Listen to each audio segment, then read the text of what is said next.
Kresna Dwipayana.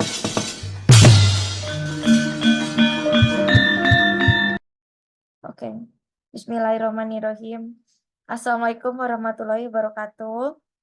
Eh, Berikut adalah tugas kerja kelompok kami, pitch deck RJA hidroponik dari Teknik Elektro P2K1 kelompok 2.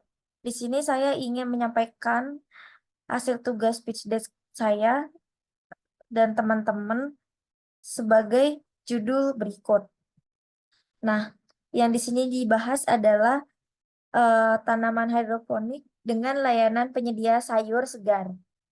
Oke, yang pertama apa sih itu hidroponik? Hidroponik itu tanaman yang memanfaatkan air dan tanpa menggunakan tanah sebagai media, tetapi dengan sistem kelola IoT atau Internet of Things.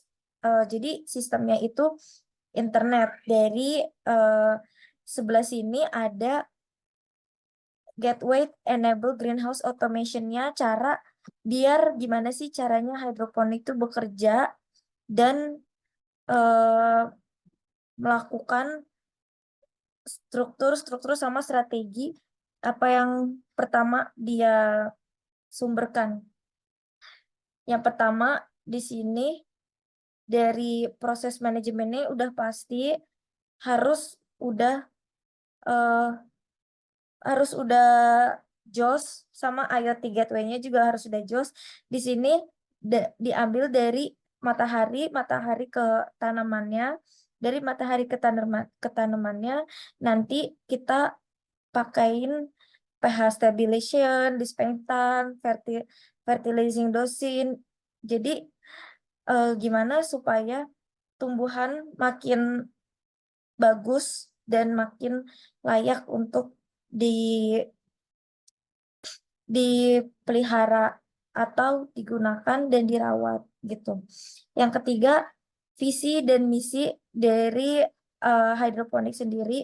Visinya itu menjadi sumber informasi pertanian sehat melalui penerapan hidroponik. Nah, jadi karena mereka si hidroponik itu melakukan eh, pekerjaan-pekerjaan sesuai dengan yang tadi, maka pertanian itu tuh selalu eh, maju gitu. Jadi ngebuat lahan-lahan pertanian atau kayak eh, tumbuhan-tumbuhan itu tuh jadi makin tahu gitu bahwa sumber daya alam manusia itu membutuhkan hidroponik juga. Nah, misinya itu ada beberapa, ini yang kita ambil tiga. Yang satu memberikan kesadaran masyarakat tentang pertanian melalui hidroponik.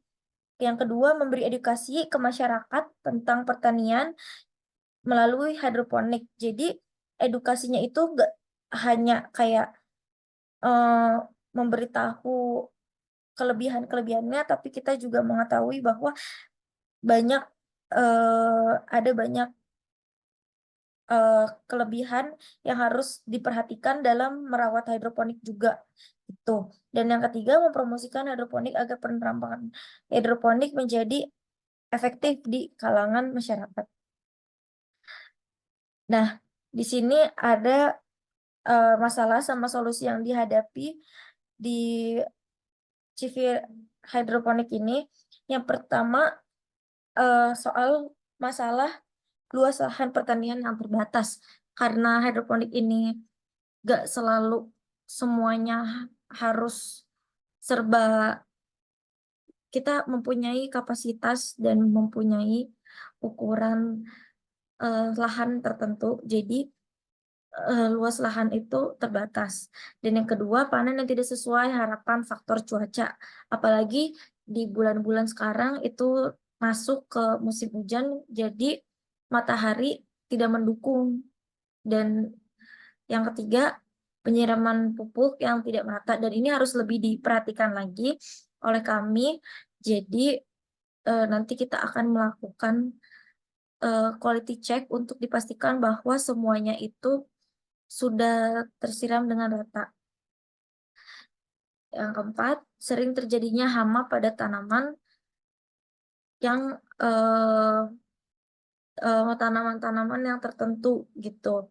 5, permasalahan-permasalahan yang tidak bisa. Nah, solusinya itu gimana?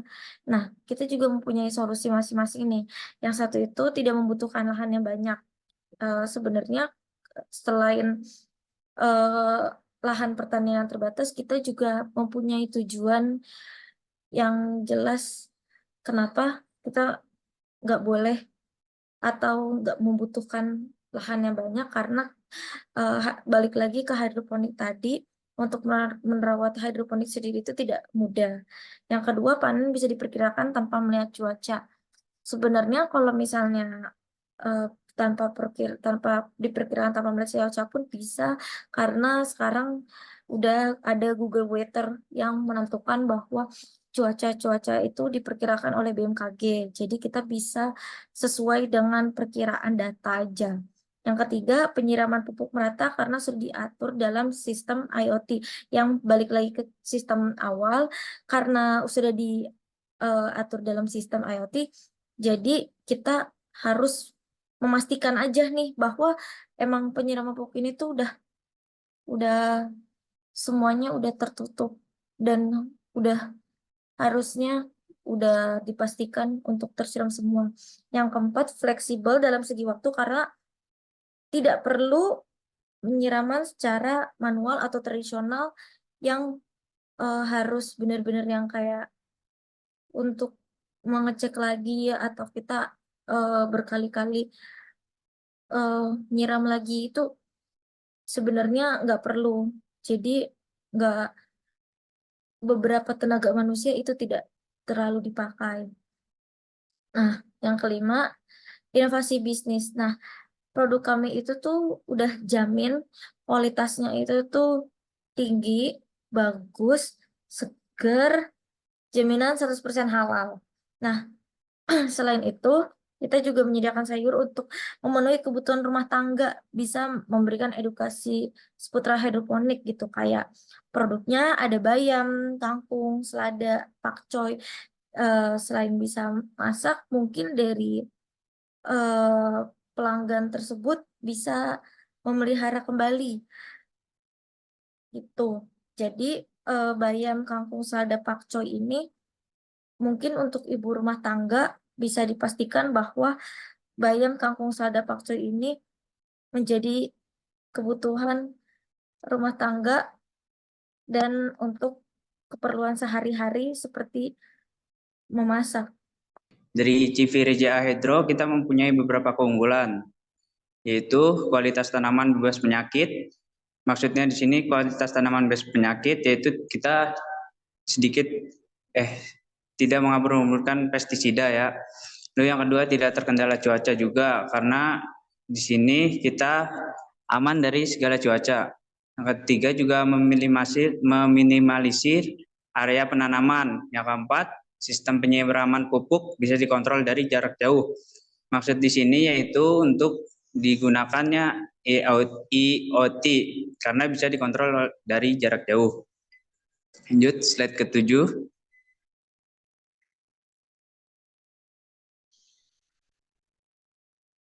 Nah, target-target customer kita ada beberapa, yaitu yang pertama masyarakat perkotaan karena minimnya lahan, yang kedua juga koperasi pertanian, yang ketiga komunitas atau paguyuban, yang keempat pedagang pasar induk, yang kelima menjual dari kebun secara langsung, yang keenam media sosial dan website, yang ketujuh marketplace, yang kedelapan penjual keliling.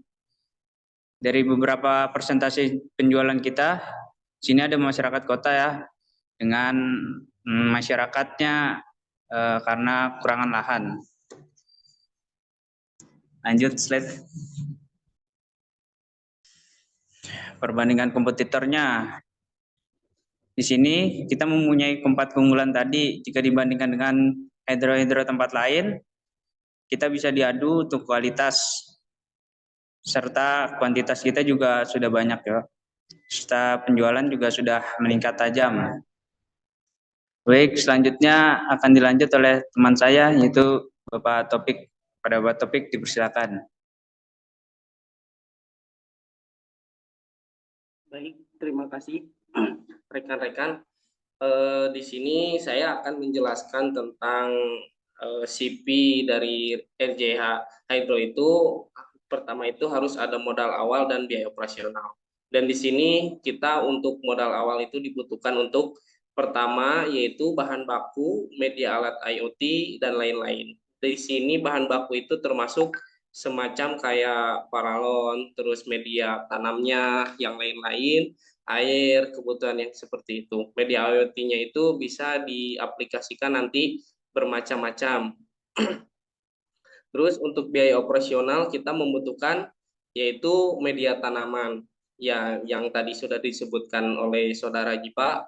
Di sana ada beberapa tanaman, kita membutuhkan tanaman untuk biaya operasionalnya itu dengan harga 10 juta. Untuk beberapa di sini bukan 4 jenis tanaman saja kalau dikalkulasikan seperti itu. Terus ada pupuk, ada biaya listrik, biaya wifi, sama biaya gaji karyawan dan promosi. Terus untuk ditotalkan dari biaya modal dan biaya operasional ini sekitar 40 juta. Next.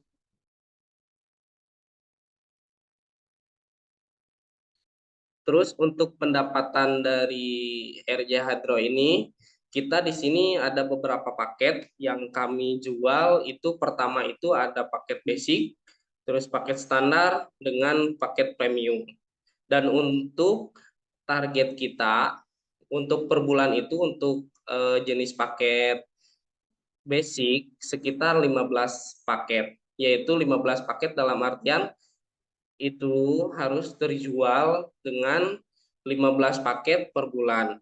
Per 3 bulannya itu sampai 35. Kita patok ini sesuai dengan kebutuhan kita dan sesuai target yang kita apakan dalam 1 tahun itu. Jadi untuk menjelaskan pendapatan ini bisa dilihat secara rinci seperti ini. Ini kalkulasi yang target marketplace kita untuk penjualan dalam hidroponik ini dengan berbasis IoT. Next. Nah, untuk strategi kita di sini perusahaan kami bisa menggelar strateginya itu. Pertama itu dalam 1 tahun ini kita mengadakan yang pertama grand opening promosi di media sosial, yang keduanya memberi promo-promo menarik, yang ketiganya evaluasi keuntungan, yang keempat menentukan target untuk tahun depan, yang kelima pengembangan produk. Di sini grand opening promosi kita dilakukan untuk beberapa bulan, yaitu dari mulai Januari sampai September. Kenapa di grand opening ini? Karena masyarakat belum tentu ada yang mengadakan, tetapi belum tahu apa itu hidroponik. Secara keseluruhan hidroponik ini kita mengajarkan bahwa hidroponik itu tidak bisa secara tradisional, melainkan sekarang udah adanya globalisasi, kita menggunakan untuk sistemnya IoT. Jadi kontrolnya itu untuk orang lain secara jarak jauh. Yang keduanya ada promo-promo. Di sini kita kenapa menggunakan promo ini? Supaya masyarakat tertarik dulu nanti gimana hasilnya. Beberapa produk yang kami tawarkan itu ada beberapa yang promo, ada beberapa yang enggak. Kita dipromokan di bulan ketiga sampai bulan Mei. Terus nanti di akhir tahun ada promo lagi. Yang ketiganya ada evaluasi keuntungan. Itu evaluasi keuntungan itu biasanya di akhir tahun. Karena sekalian untuk menentukan target untuk tahun depannya. Biasanya seperti itu. Yang kelima itu ada pengembangan produk, yaitu dilakukan dari bulan September sampai bulan Desember. Next. Nah, ini untuk kontak yang bisa rekan-rekan nanti bisa dihubungi. Ada dari Ziva, ada dari saya sendiri Aldi, dan ada Chef Rico, dan ada tempat juga di Fakultas Teknik Elektro.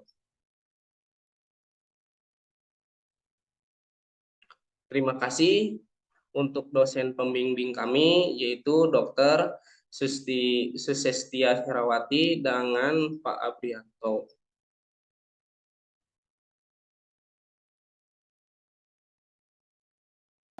Mungkin dari kami itu saja yang disampaikan. Kurang lebihnya mohon maaf. Assalamualaikum warahmatullahi wabarakatuh.